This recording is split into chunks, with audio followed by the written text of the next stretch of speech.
Hey Ivory, what happens when you don't pay your medical bill on time? When you don't pay your medical bill on time, what can happen is your doctor's office or the hospital, whomever it is, they can choose, after trying to collect on it internally on their own, at some point they often sell it to a third-party collection agency.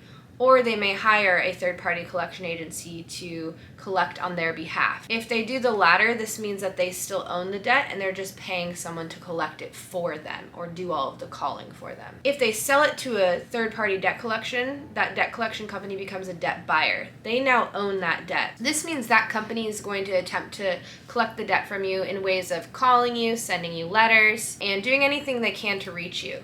With recent law changes, they're now even able to text you, reach out to you on social media, or email you to try to obtain payment. So if you find yourself in a situation where you have a medical collection and it's something you don't recognize or something you thought you paid, or maybe you do recognize it, the very first thing you want to do is make sure they have proper validation. What is validation? Validation is essentially proof of the debt. Proof that that debt is yours and proof that you owe that debt. Proof that they didn't make a billing error, that they billed your insurance, that they requested payment, or that you haven't already paid for something that they're trying to collect on. How you go about doing that is outlined in the law as far as what is allowed as far as that proof goes. So your rights as a consumer are only to pay for a debt that you actually owe. When a debt collector purchases a debt, they have 5 days to notify you of that debt, and after that time frame you have 30 days to request that validation in writing. It must be in writing.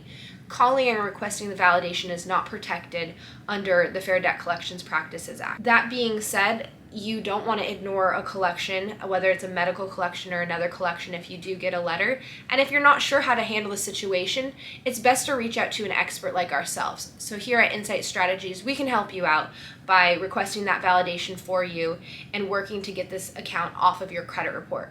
Remember, paying a collection won't remove it from your credit report and won't help your score.